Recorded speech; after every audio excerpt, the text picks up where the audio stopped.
I've been wanting to do this one for a while, and I haven't gotten around to it, and it's a little late, but I'm getting to it here today. I hope you will enjoy this one and stick with me the whole time and go through all these books. This is, I hope you like vampires. Do you like vampires? Do you like vampires? Do you like vampire romance? I got some vampires for you and a couple of extras.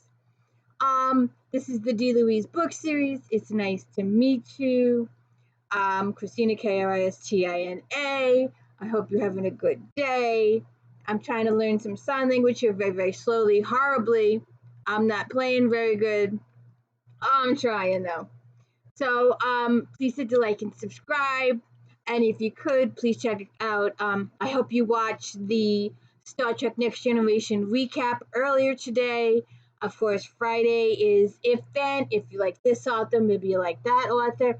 Today's theme is vampires and a few werewolves thrown in. I did that because they belong in this. These are like my top 10. And and don't forget about Flashback Mondays. We talk about, I usually get 30 or 40 books, talk about the top rated, high rated books in Romantic Times Book Review magazine. That magazine is so rare. It's rarer than the books here.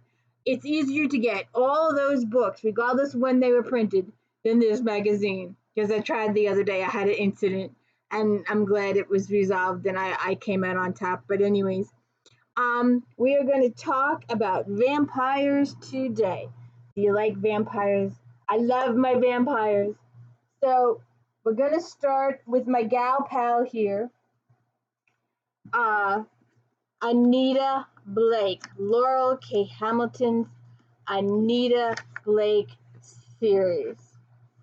And Laurel is, as you can tell from the top shelf, and if you want to know where these books came from, you see that pile that's downwinded there? That's where this pile came from. But that's Laurel up there, the entire top shelf. And on the corner there is Mary Gentry, who supposedly has another book coming out. She's working on it. She's working on a couple of books. We won't see the big event until, in my eyes, it's just my opinion, 2026, because she's writing her next book and it's not going to be in Anita's world. And we might not even see it till 2027, because the big event, she's considering doing the book prior to the book event and stalling for another 2 books. The big event was supposed to be in book 30. It looks like it's going to be 32 or 3 now, if it ever happens. But let's get back to it here. Guilty Pleasures is book 1. It starts our lovely series off. Anita is an animator. She raises the dead for a living. She is also a vampire executioner.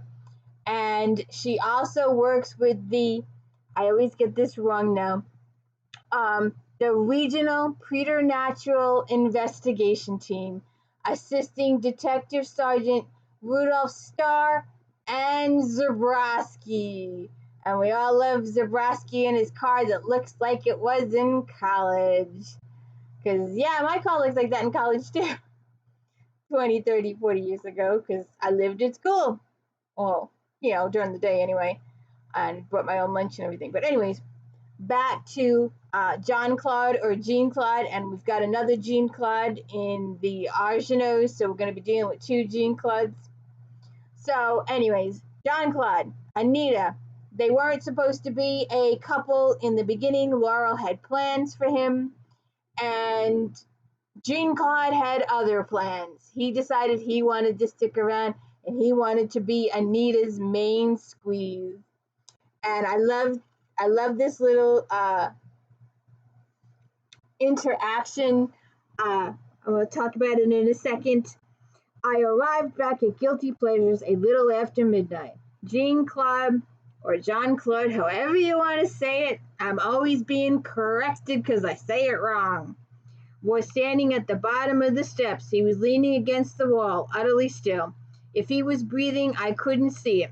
The wind blew the lace on his shirt. A lock of black hair trailed across the smooth paleness of his cheek. You smell of other people's blood, ma petite. I smiled at him sweetly. It was no one you knew. His voice, when it came, was low and dark, full of quiet rage. It slithered across my skin like a cold wind. Have you been killing vampires, my little animator? No, I whispered, my voice suddenly hoarse. I never heard his voice like that. They call you the executioner. Did you know that? Yes. He'd done nothing to threaten me, yet nothing at the moment would have forced me to pass him. They might as well have barred the door.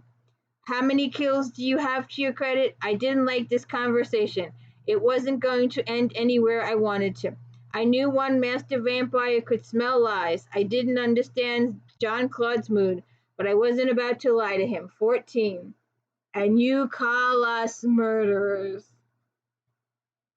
And Jean-Claude will use that forever.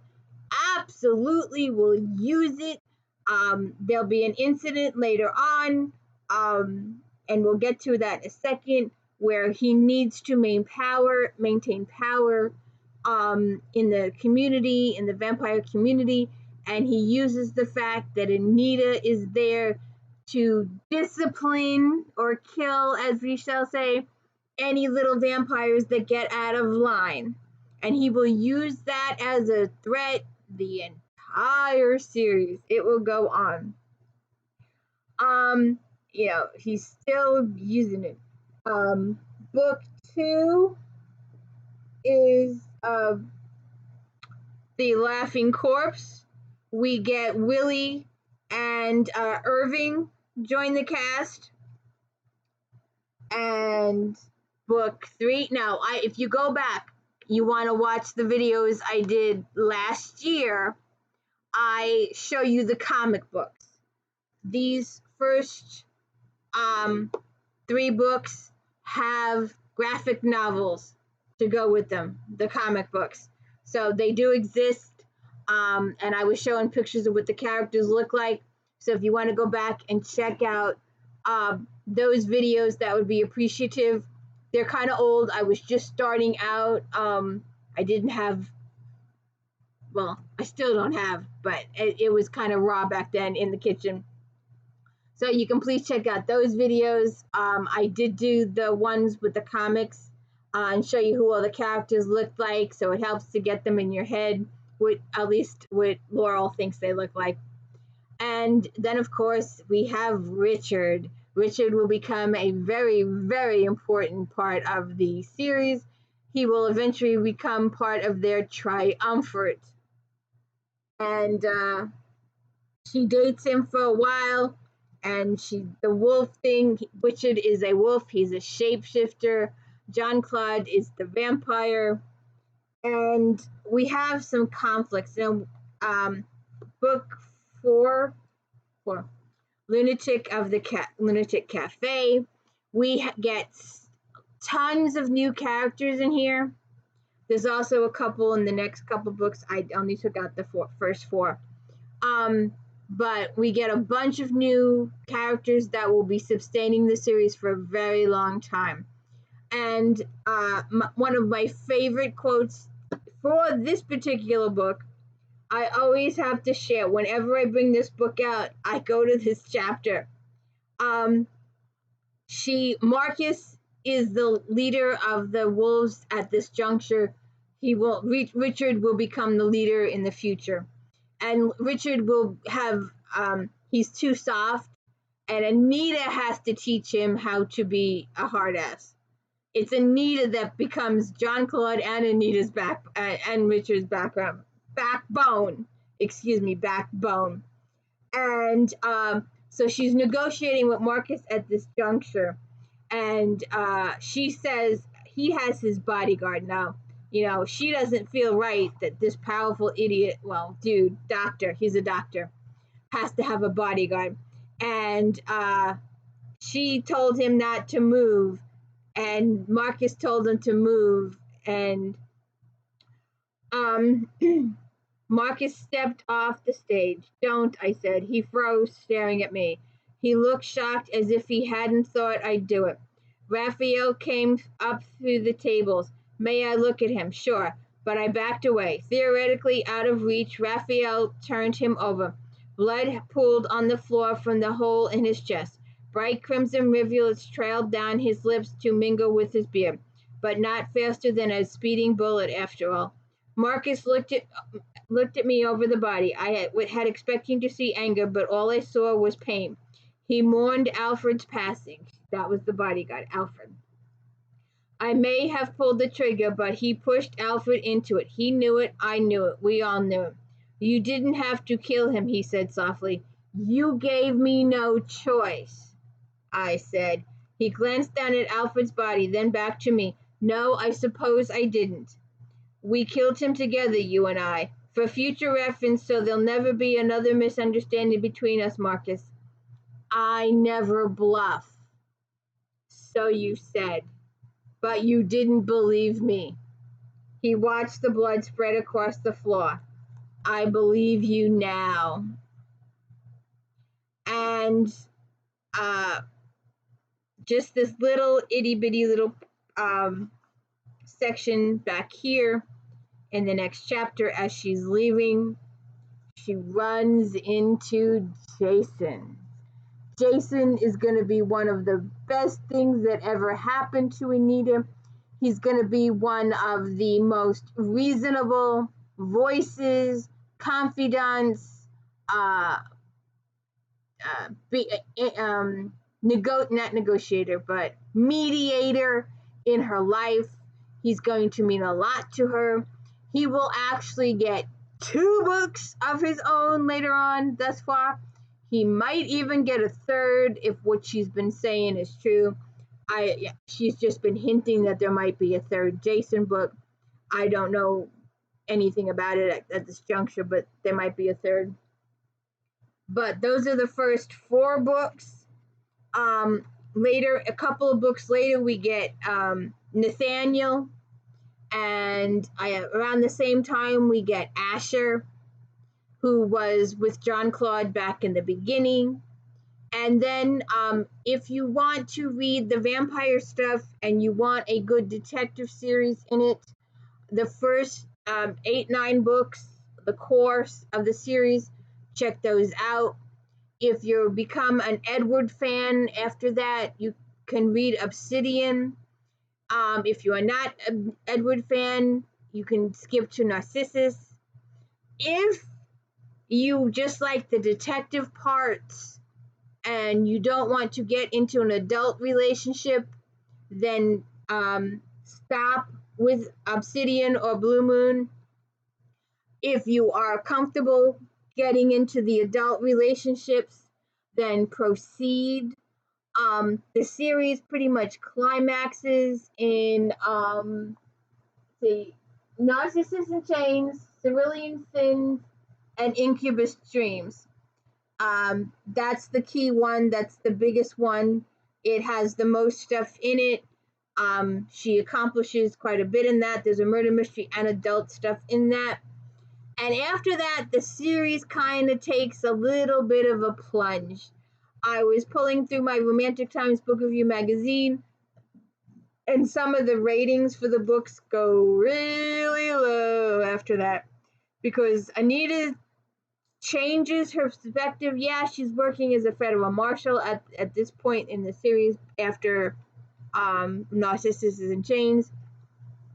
But her the men in her life increase exponentially up to the point where she has 15 to 20 different people she's sleeping with on a random basis.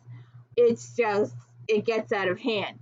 But if you're just into the vampire detective stuff, then definitely stick with the first 8-9 books. But if you're into the rest of it, go ahead. She's one of my authors. I will always and forever buy these books. I don't even care what they're about. I want to know what Anita is up to, and I will buy the books. That's just me. I will definitely just keep buying the books. Now, our other series, what did I do with them? Now, I don't know why I don't have the initial paperbacks, and that kind of pisses me off that I don't have the initial paperbacks. But I don't know why I don't have them. But they're small like this. They've all got funky covers on them like this. But for some reason, I've got an anthology, a group thing, and I want to go back and I'm gonna go through thrift stores and get the rest of these because I want these. I don't want this. I want this. I don't know why. But we also have, and I should have pulled them, but I didn't. This was also a HBO series. So, but the books are better. The books are much, much better. After season one, the series takes a right turn, but the books are so much better. The first book is Dead Until Dark. The second book is Living Dead in Dallas, Club Dead, Dead to the World, Dead as a Doornail, Definitely Dead, and Altogether Dead. And I've got the review for this someplace. I do not know what I did with it. I am embarrassed. But Sookie Stackhouse is a telepath, and she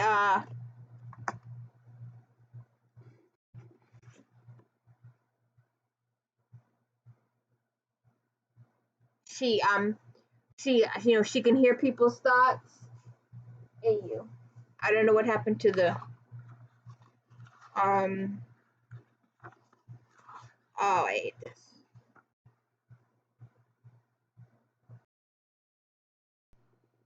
Smoke. So Sookie and Bill. And she married him in real life too. But Sookie is a telepath, and she meets Bill in the first episode of the series, the first book of the series, and she can't read him, and she ends up falling in love with him. Sam is the bartender. Eric is the head vampire in the area, and a relationship forms with Bill. She falls in love with Bill. There's a murder mystery to be solved.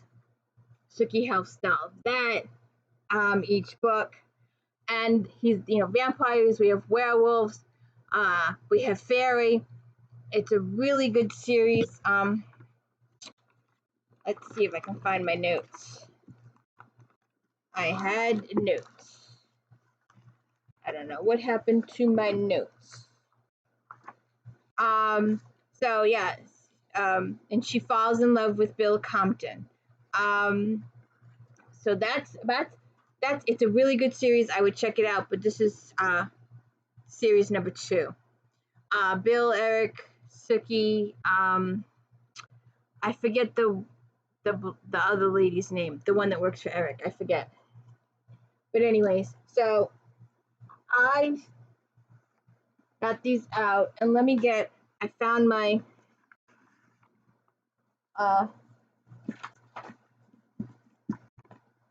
that's supposed to be Eric on the cover there.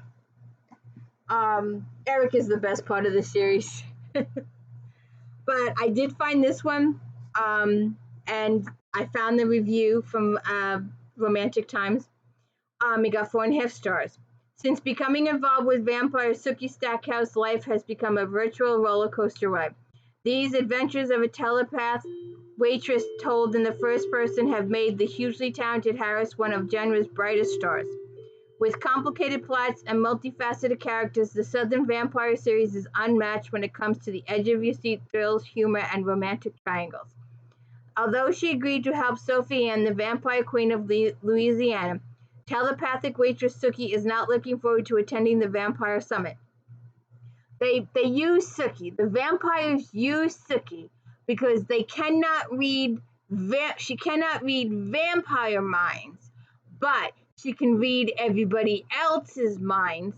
And when they do negotiations with werewolves and community leaders and regular humans, Sookie can give them the real deal and tell them what's up.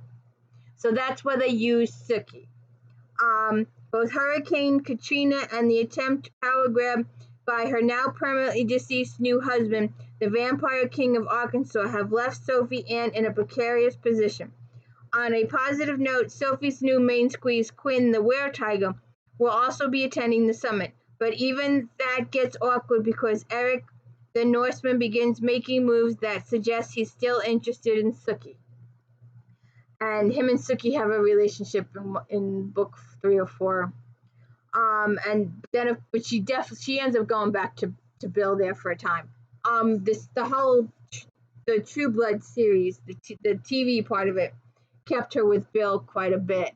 The books keep her with Eric on and off, Bill on and off, and Sam at the end. So that was that. Now, if you would, these books, if you would please go check out, I did videos on 20 of these books. There's still more to do, but I would hope that you would go check them out. If you want to learn more about these individual books, please check out those videos. I would appreciate it. But we are now talking about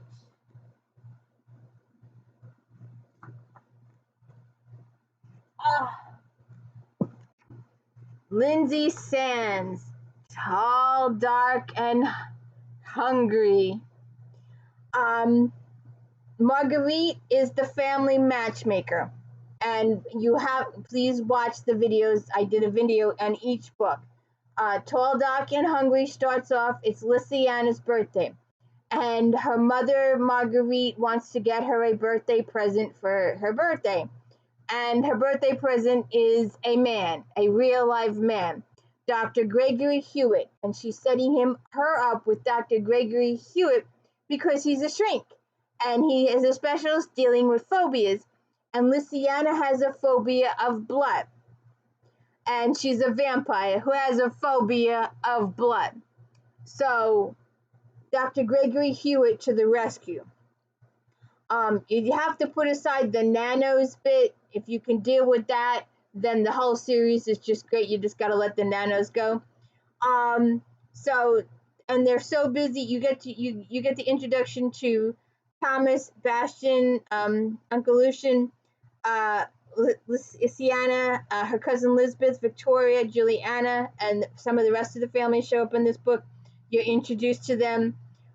There's a good plot in here, the relationship plot, the misunderstanding plot, the plot with the dog. And then there's someone that's trying to kill Lysiana. So you have to check that out. Book two is, wait a minute. That was book 4. The book starts with a quick bite. My mistake. I am so sorry. Egg on my face. So Quick Bite is book 1. Love Bites is book 2. Single White Vampire is book 3. And Tall, Dark, and Hungry is book 4. There's 20 or 30 books in this series. Quick Bite is Lysiana and Dr. Gregory Hewitt's. Love Bites is Etne Argeneau and Rachel Garrett. Single White Vampire is Lushern and Kate's book. Tall, Dark, and Hungry is Bastian and Terry. Bite to Remember is Vincent Argeneau and P.I. Jackie Morrissey. Bite Me If You Can is Lushern Argeneau and Lee's. Accidental Vampire is Elvi Black and Victor's. And you've got to watch all my videos in these. Some of these are hysterical. She's an accidental vampire. She was in an accident in a tourist thing. The guy on top of her was a vampire. He passed out momentarily. His blood dripped into her mouth, and she was turned into a vampire accidentally. Wink. So, and I also made a family tree when I was talking about the vampires, because I'm a genealogist, and it helped to follow the story that did I let's see, The Accidental Vampire, Romantic Times book review. Filled with enchanting cast of characters and Sands' delightful humor, this is a fantastic addition to her vampire series. Charming secondary romance makes the read even more enticing. The ending ties up most loose ends. Vampire Elvie really misses sun, food, and bed. Sleeping in a coffin can be so confining. Elvie's old friends worry about her, so they run on air to find her a male vampire companion. When Victor Argeneaus discovers, he knows he must check this out for the council. Is Elvi a real vampire, a rogue slated for death, or misguided?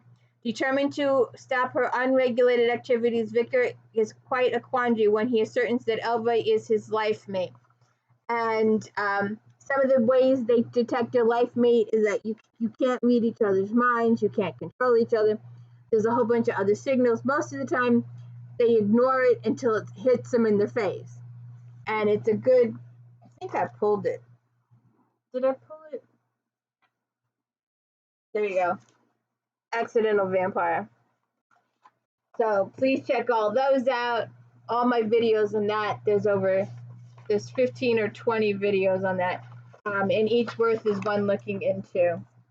So then we're going to do a quick, let's go on to this. I did. Oh, and Vampire. I had another one, Vampires Are Forever. Sands. It's all the argeneaus. So then I did these two. I did about 10 of these. So please check out these individual videos. Book 1 is How to Marry a Millionaire Vampire. There are 2 types of vampires in this series. There's the good vampires and there's the malcontents. Excuse me. The malcontents drink from human necks. The good vampires, or the vampires that work at Romtech, use synthetic blood or blood from blood banks in the bags.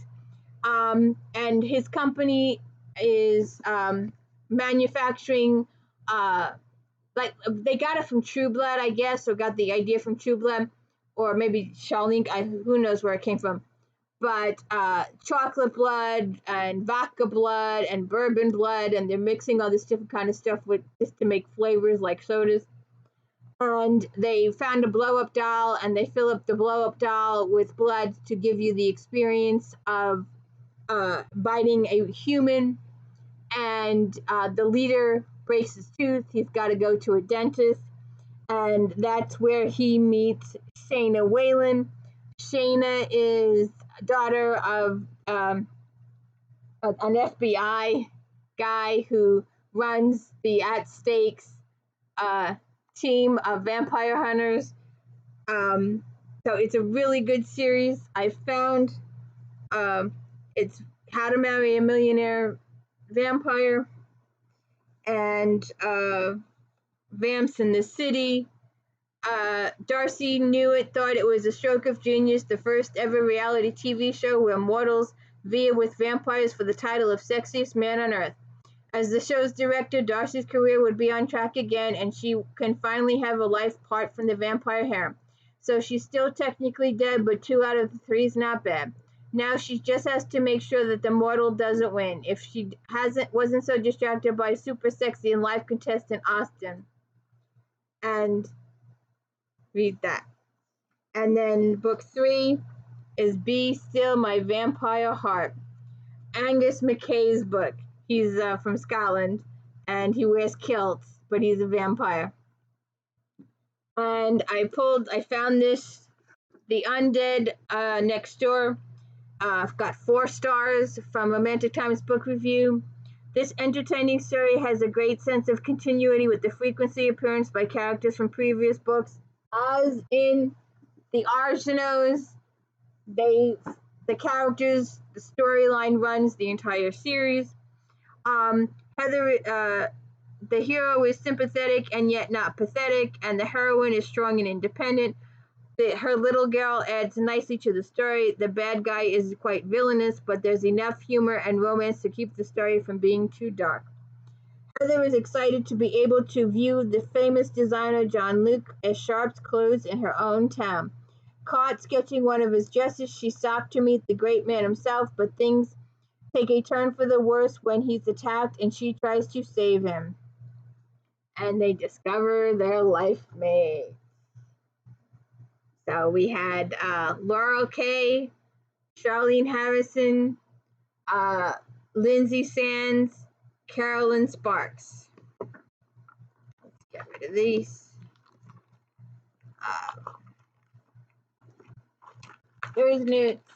The rest of this is off the top of my head. As you can see, I'm so very prepared.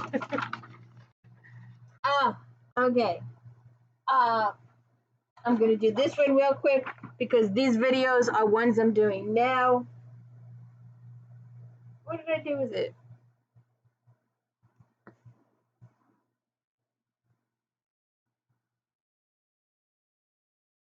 Alright. Oh, there it is. I am currently doing this series, so please check out my videos. They're available this month. J.R.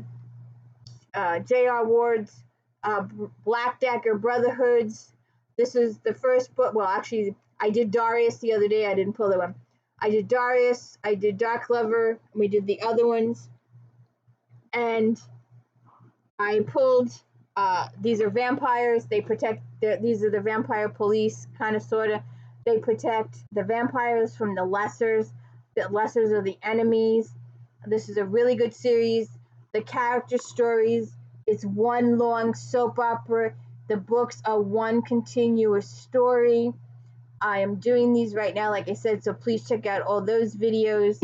I did pull one. I just did this the other day. I just finished this book like yesterday and did the video for it.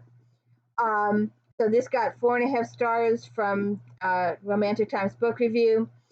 Loss, sacrifice, and darkness continue to be major themes as one of Ward's most damaged heroes gets his story. Sex and violence make this tale emotional redemption, usually graphic and powerful. Ward pulls no punches and delivers an extraordinary paranormal drama.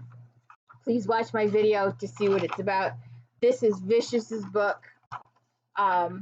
Each book has a hero, but the storyline continues through all of them.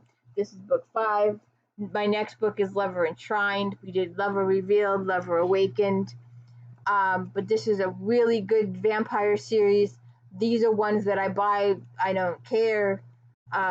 These are all series. That's what the one I'm doing today. That was the qualifications for this particular episode. So it was LAURELL K. Hamilton, CHARLAINE Harris, LYNSAY Sands, KERRELYN SPARKS, J.R. Ward, The Black Dagger Brotherhood. This is one long story. It's one continuous story from book to book to book. John Matthews' story continues through all the books. He gets huge part of this plot line in all of the books. It's one continuous soap opera. The Black Dagger Brotherhood, they're warriors. They fight to protect the vampire community against the lessers and other people and the Omega, the big bad guy. So check those out. My one silly recommendation. I did this last year. It was one of the first videos I did. And I went on about the shoes and my Louis Vuittons. And I'm not a shoe person. I don't know shoe brands. If I could sit here and roll off 5 or 6 shoe brands, it would work. But Undead and Unwed and Undead and Unemployed and Undead and Unappreciated. These are the first 3 books. Betsy Taylor is our heroine. She stars in all the books. She eventually becomes Queen of the Vampires.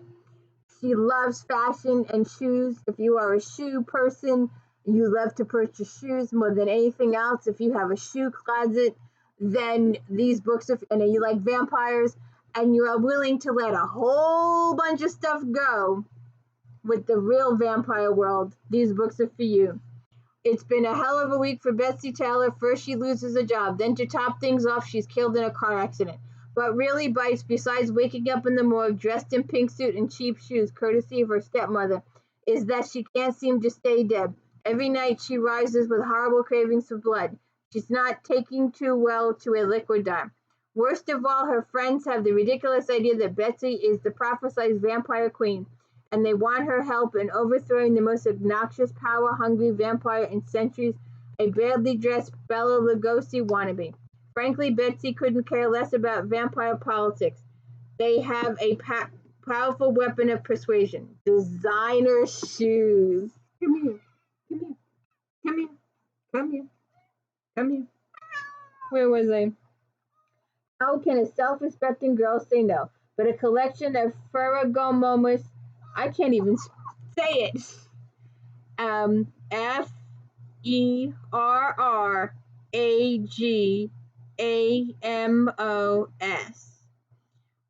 Isn't that the only temptation for Betsy? It's a lot safer than the scrumptious Sinclair, a seductive bloodsucker whose sexy gaze seems as dangerous as a stake through the heart. So if you like your Louis Vuittons and these shoes, check this series out. It's a little on the cute side. It's the one humorous vampire series. You know, I enjoy doing these so much, but you know what's the worst part? Putting all these books back. Okay. If you're into sex, if you like vampires and you like lots and lots of sex, you like hot, steamy vampires, then I've got the series for you. D.B. Reynolds, Raphael. I pulled the first three. Rajamund and Jabril. And Raphael is our king. Powerful and charismatic, Raphael is a vampire lord, one of the few who hold the power of life and death over every vampire in existence. Thousands call him master and have pledged absolute loyalty on their very lives. But when, in a brazen and deadly daylight attack, a gang of human killers kidnaps the one female vampire he'd give his life for, Raphael turns to a human investigator to find his enemies before it's too late. Cynthia Lydon is smart, tough, and sexy private investigator and former cop who's tired of spying on cheating spouses and digging out old bank accounts. When Raphael asks for her help in tracking down the kidnappers, Sin is happy to help. But she soon realizes great danger comes not from the humans, from Raphael himself.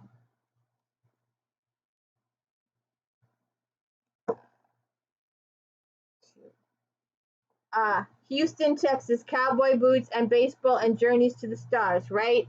Wrong, because Houston is also home for Jabril Karim, one of the 8 most powerful vampire lords who control all of North America. As a private investigator, Cynthia Leighton will soon discover not all vampire lords are created equal. For Jabril is the face of evil in the New World, a vampire who values no life but his own, who enslaves those he desires, steals whatever he covets, and destroys everyone who stands in his way. Running from LA and its seductive vampire lord Raphael, Sin sees the Houston job as a welcome refuge, a place to get away and heal her broken heart. But Texas will be no vacation, for in Jabril Karim, Sirin will confront a true enemy, one who will go to any lengths to satisfy his lust, enrich his coffers, and expand his power. And Rajamund. New York City vampire Rajamund Gregor is the undisputed master of the Big Apple.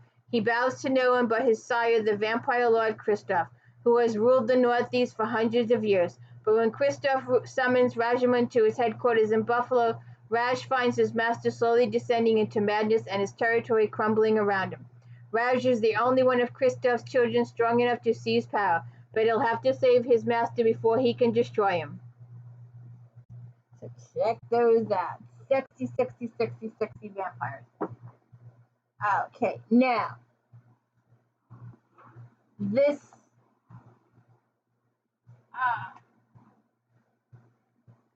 you will have to check out the TV series. It's on YouTube. It's called Blood Ties. Vampire and a detective working together to solve mysteries. I think this series would have lasted longer if Lifetime hadn't put it on at 1 o'clock in the morning. And this was before VHS and I could videotape, so I ended up staying up till 1 o'clock in the morning to watch this stuff. Henry Fitzgerald, vampire writer and bastard son of Henry VIII, has survived centuries by obeying the vampire's code. He did not slaughter needlessly, did not draw attention to himself, and never invaded another vampire's territory. But now Henry was about to do the unthinkable. He was going to break that code. It began when Henry woke into twilight and discovered that a ghost had invaded his inner sanctum, and he investigates the ghost. It began with the call no daughter ever wants to get, the call that told private investigator Vicki Nelson her mother had died. Mrs. Nelson's co-worker at the Queen's University Life Science Department told Vicki that the cause of death was a heart attack, and that they'd be waiting for her to arrive in Kingston to make funeral arrangement. But what started out as an all-too case of normal personal tragedy soon becomes the most terrifying case of Vicki's career. When Marjorie Nelson's body mysteriously disappeared from the funeral home, Vicki, her sometime lover and fellow investigator, vampire Henry Fitzroy, and a former lover and fellow investigator, former homicide squad partner, Detective Sergeant Mike Salucci, realize that there's something unnatural about her mother's demise, and they investigate. It began with blood and death and the streets of late-night Toronto. Vicki Nelson, formerly of Toronto's homicide detail, now a private investigator, witnessed the attack by force of a dark magic that soon wreaks and reign in terror on the unsuspecting city. As death followed unspeakable death, Vicki became more enmeshed in investigation, what would see her renewing her stormy relationship with her former partner, Mike Salucci, even as she teamed up with writer Henry Fitzroy in an attempt to track down the source of the seemingly unstoppable attacks. Check those out. Now, an honorable mention. This is the first in the series. Some Girl Bites, Chloe Neal. Got 4.5 stars. There's a new talent in town, and if this debut is any indication, she's here to stay. Yes, I've got like 15 or 20 of these books over there. Not only does Neal introduce an indomitable and funny heroine, her secondary characters are enormously intriguing and make terrific foils. While the tone of the first-person Chicagoland vampire series Scotter is generally light, there is an undercurrent of danger, truly excellent. Grad student Merritt's life shifts radically when she's attacked. A vampire rips at her throat, but she's saved and turned by master vampire Ethan Sullivan of the Cadogan House. Chicago vampires have only recently announced their existence, and the populace is still adjusting. Not thrilled that she had no say in her attorney, Merritt is certainly not one to bow and scrape, which explains why she inadvertently challenges Ethan, a master vampire killing girls, spells trouble for the vampire world. Then Merritt receives a death threat, and she ends up becoming the security force for the vampires and obtains a relationship with Ethan. So please check those out. And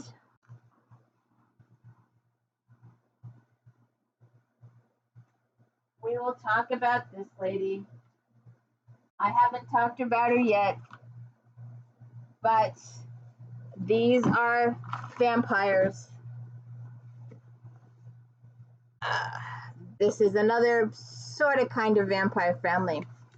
And so I got the Carpathians. This is the Carpathian series.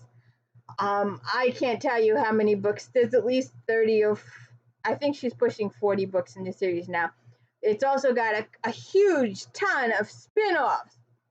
We've got the game series. We got the witches series. We got the animal series. We got all these series. I lost count. But this is the book that started it all. Dark Gold. Alexandria Houston would sacrifice anything, even her life, to protect her orphan little brother. But when both encounter unspeakable evil in swirling San Francisco mist, Alice could only cry to heaven for their deliverance. And out of the darkness swooped Aiden Savage, a golden being more powerful, more mysterious than any other creature of the night. The ageless Carpathian male snatched them from a hideous fate. But was it Aiden's miracle or a monster? Alex's salvation or her sin? If she surrenders to Aiden's savage, unearthly seduction, she gave him the color, the light, the family he craved. Would Alex truly save her brother? And that's not the book that started it all. It's this one. Egg on my face again. Prince of the night. He came to her in the night, a predator's strength and power chiseled his features. The seduction was deep and mental. He affected her soul. He needed his darkness, his taunting loneliness. Her senses aroused, she craved the dangerous force of his body, burned for him, and he only had touched her with his mind. Lady of the Light came to him at dawn, his bleakest hour as the beast raged inside him. Threatening to consume him, he vented his centuries-old despair in an anguished cry that filled the warning night. And she answered, a ray of light, his darkness, a beautiful angel. And that's the king. That was, I knew that was wrong. So that was book one. This is book two. They were masters of darkness, searching through the eternity for a mistress of the light. The stranger silently summoned her from across the sea, whispering of eternal torment, of endless hunger, of dark, dangerous desires. And somehow American surgeon Shay O'Hallahan could feel his anguish and his scenting aloneness. Drawn to the Carpathian mountain, she found a ravaged, raging man, a being like no other, and she trembled. For his burning eyes, she recognized the beloved stranger. She had already become part of her. And I did Dark Gold. And I found this one. I just thought I'd throw it in. Dark Possession. Got 4.5 stars with Romantic Times book review. Mystery is a key component of this new Carpathian adventure by the awe-inspiring FEEHAN. The hero and heroine are handicapped by deception, adding urgency to their situation, passion, and obsession. Duel for supremacy, the story sizzles from beginning to end.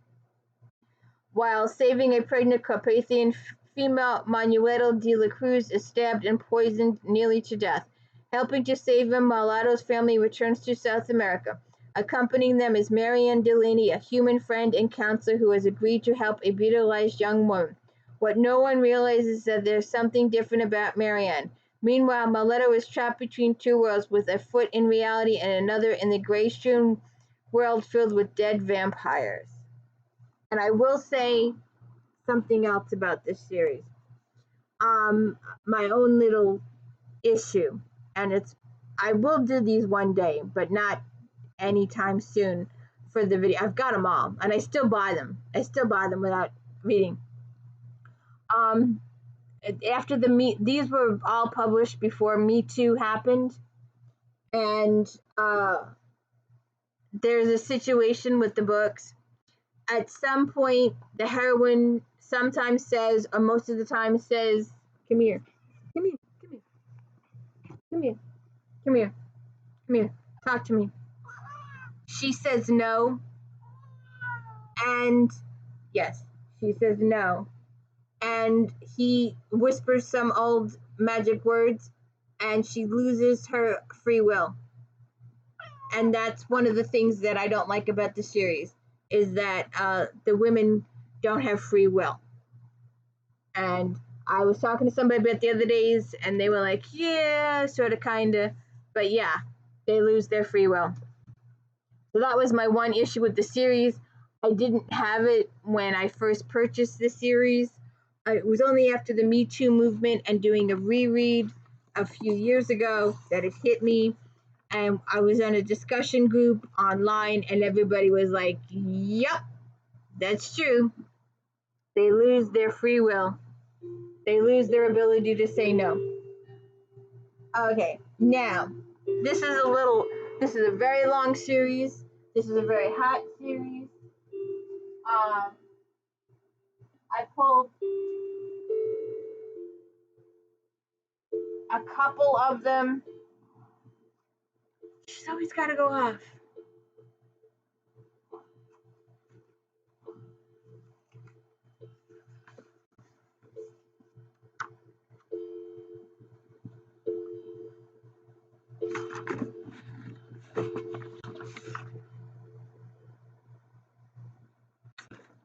Okay. This is book 1. It wasn't originally book 1, but it became book 1. And this book is the lightest book of the series. The hero has a little bit of a background, but not much. As the series goes on, the hero's background becomes more and more tragic, and more and more tragic, and more tragic, until you get to this puppy. Well, actually, no, even after this puppy, Acheron. Acheron's, I always tell people, and I'm going to do the review in a second, if you read this book and you're not want to cry, you read the book once through its entirety. Then on your future reread, start with part 2. But if you're one of those people that want to cry your eyes out and want a heart-wrenching story, go ahead, read the whole book. So I pulled a couple. Well, I thought I pulled. Oh, I said it. All right, I pulled a couple. The Dark Hunters are a race. They've been wronged. They're individuals that have been wronged, and Archimedes, or no, not Aphrodite. I think it's Archimedes. Turns them all into Dark Hunters. So I just pulled a couple. Romantic Times book review. Devil May Cry. Answer to major questions are finally revealed in this taut and exciting new chapter in Kenyon's amazing Dark Hunter world. Her gift for character and plot arcs is in full view as pieces of enigmatic Ash's past are exposed. It doesn't get any better than this. Yeah, it does. It gets a lot better. Former Sumerian god Sin has waited centuries to extract revenge against the goddess Artemis for her betrayal and theft of his power. So it was Artemis. When Sin steals an ancient artifact, Artemis fears he's stalking her, so she sends trusted servant Catra to kill him. But having been burned by Artemis before, Catra decides to find out what Sin is really about. Sin has little time to waste on Artemis because he's learned that an ancient race of evil demons is plotting to destroy the world. Only Sumerian God can stop them, and Sin's short on power.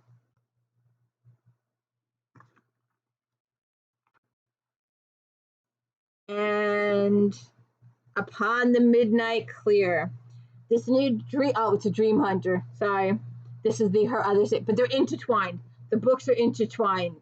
So I read them in order. So there's a couple of Dark Hunters, then it switches to a Dream Hunter, then it goes back to a Dark Hunter, then it goes to a Dream.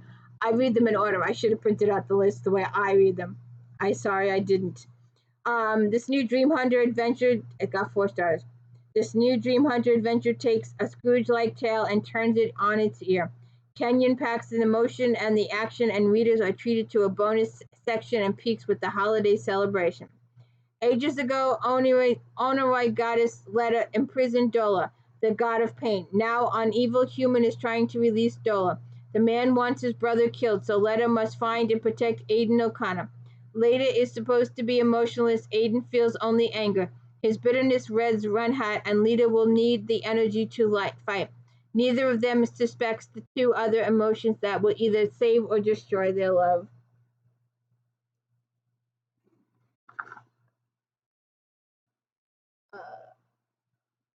Did I pull it?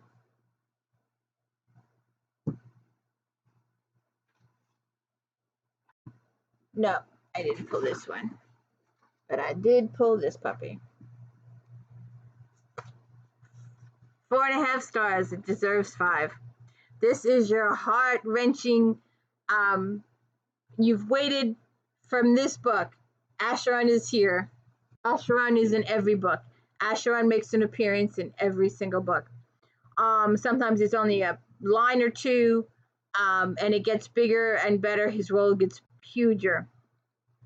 At long last, the remarkable and prolific Kenyon delivers one of the most hotly anticipated books of this year.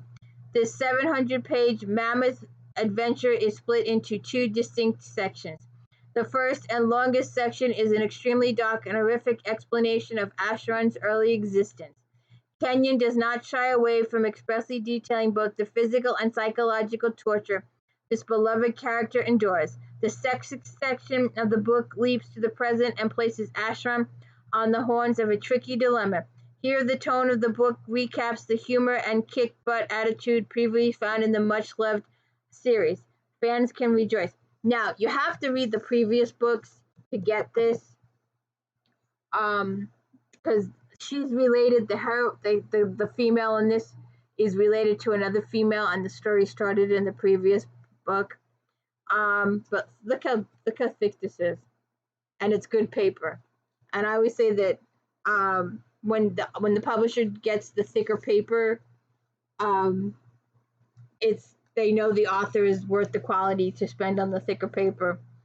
Knowing the fates have cursed her unborn son, the destroyer Apollonie takes desperate measures to save him. Despite her best efforts, Acheron is reviled and abused by the humans who would love him.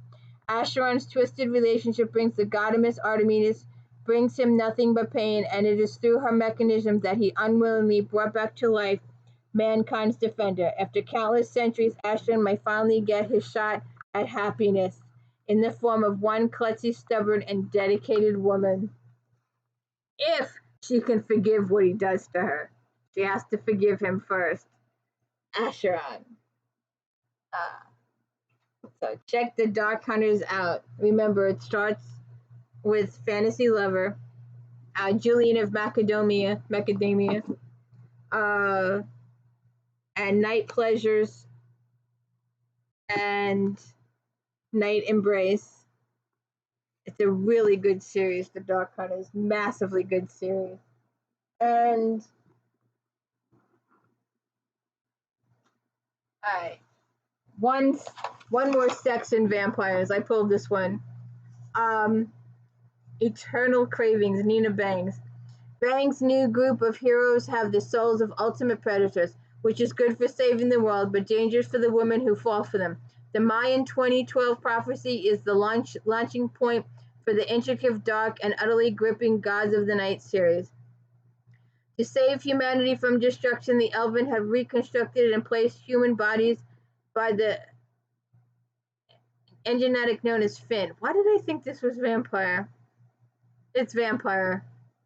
I think, cravings. So yeah, they drink blood and all that kind of stuff. So check this out. I am so wrong on this. Their fight against being called Zero, who uses his own group of ultimate predators to set the world's destruction in motion. Jenna Malloy suspects there's more to her sister Kelly's new marriage to the mysterious tide than meets the eye. When Jenna discovers the truth, she learns she's the key to eternal conflict. Interesting. All right. Now, our two extra non-vampire, sort of kind of vampire backup community. I just thought I'd throw these in here. You will see these again. These books fall under many different categories. I think I showed these in the werewolf section, but I will show these again in witch sections and fairy sections. Let me just make sure I got the right one here. All right. Rachel and the Hollows. She's a witch, and she works a little policing, but she ends up on her own eventually. All the creatures of the night gather in the hollows of Cincinnati to hide, to prowl, to party, and to feed. Dark vampires rule the darkness in a predator-eat-predator world rife with dangers beyond imagining, and it's Rachel Morgan's job to keep that world civilized. A bounty hunter and a witch with serious sex appeal and an attitude she'll bring them back dead or alive or undead. And she has a relationship with Ivy, and Ivy is a vampire, and they get kind of close, like Butch and Vicious in the Dark Hunter series. Book 2, The Good, the Bad, and the Undead. It's a tough life for witch Rachel Morgan, sexy independent bounty hunter prowling the dark shadows of downtown Cincinnati for criminal creatures of the night. She can handle the leather-clad vamps and even tangle with cunning demon or two. But a serial killer who feeds on the experts in the most dangerous kind of black magic is definitely pressing the limits. Confronting an ancient, implacable evil is more than just child's play, and this time Rachel will be lucky to escape with her youth soul. And Every Which Way But Dead, Book 3, and there's 17 books in the series right now. There's no witch in Cincinnati tougher, sexier, or more screwed up than bounty hunter Rachel Morgan, who's already put her love life and soul in dire jeopardy through her determined efforts to bring criminal night creatures to justice. Between run-ins, she has her hands full defending her attention of the blood-drinking partner, keeping a deadly secret from her backup, and resisting a hot new vampire suitor. So Rachel and Ivy and Al and Bix and what is the name of the fairy? Oh, good God. He's her best friend. Jinx. That's it. All right, another honorable mention because it's one of my top 10. Mercy Thompson is a shapeshifter, and it's not the vampire. She has some vampires in her world, but it is one of my top 10, so I thought I'd throw it in there. Authors that I buy without, it's Mercy Thompson. I want to know what she's up to. Mercy Thompson's sexy next-door neighbor is a werewolf. She's tinkering with a VW bus at her mechanic shop that happens to belong to a vampire. I'm pretty sure it belongs to a fae, but then Mercy Thompson is not exactly normal herself. Her connections to the world of things that go bump into the night about to get her in trouble. And book 2, Cry Wolf.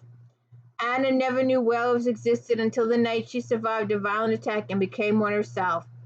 And this is Charles Cornick's book. He's a friend of Mercy's.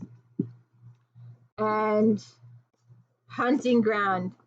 This is another book. Anna Lethem. I didn't get another Mercy book. Oh, here we go.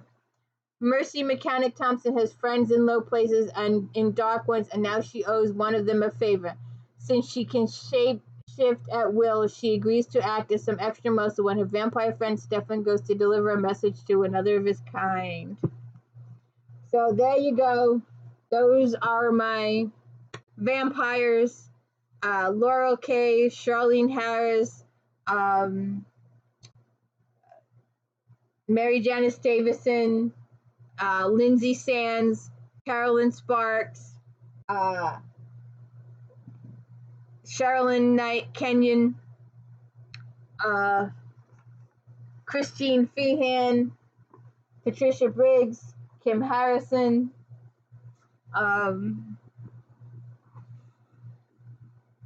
D.B. Reynolds, J.R. Ward. Those are my gal pals. So please hit the like and subscribe. Let me know I'm doing a good job. I hope you watched Star Trek Next Gen recap earlier. I hope you watch Flashback Mondays. Those are my awesome. I love that magazine. I use it. I live by it. Even 20 years after its demise, I still live by it. It was the good reads of the day. And please check out my daily book reviews. I'm doing, there's a few odds and ends coming around, but we're still doing J.R. Ward's The Black Dagger Brotherhood. We're still doing Victoria Thompson's Gaslight series. And I just finished Beatrice Small's Sky O'Malley series. If you think Claire Beecham Randall Fraser had a life, you haven't met Sky O'Malley yet, so check those out. And I'm also doing the Skin Map series this week too. Stephen Lawhead, I found those and they were interesting, so I threw them in. Please hit the like and subscribe. Let me know I'm doing a good job, and I hope you enjoyed this episode of If Then. Thank you.